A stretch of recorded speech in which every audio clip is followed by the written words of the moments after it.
Le spectacle émerveille toujours. La migration des grues cendrées, elles vont passer l'hiver au chaud en Espagne, en Afrique du Nord.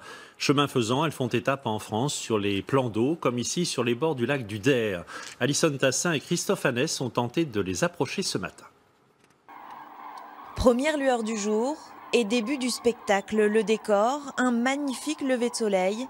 Les acteurs, ou plutôt les actrices, qui donnent de la voix. Et des spectateurs aux premières loges.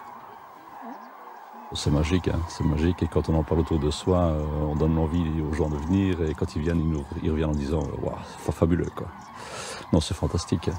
Et leur représentation de ce matin est particulièrement exceptionnelle. Les grues cendrées sont 60 000 à s'envoler depuis le lac du Der. Les photographes s'en donnent à cœur joie. C'est la quiétude de la nature, c'est l'observation de la nature et c'est une région particulièrement intéressante. Il y a de nombreux petits lacs avec une grande variété d'oiseaux. J'admire le lever du soleil, j'admire le paysage, le bruit des grues, c'est impressionnant. Et voilà, je m'amuse bien.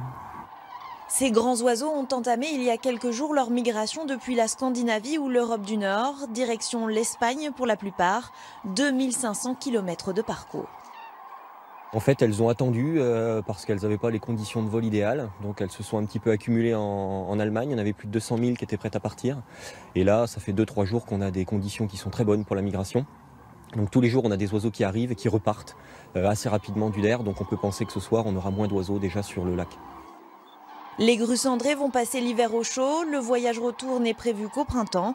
Comme beaucoup de beauté de la nature, le spectacle est donc aussi magique qu'éphémère.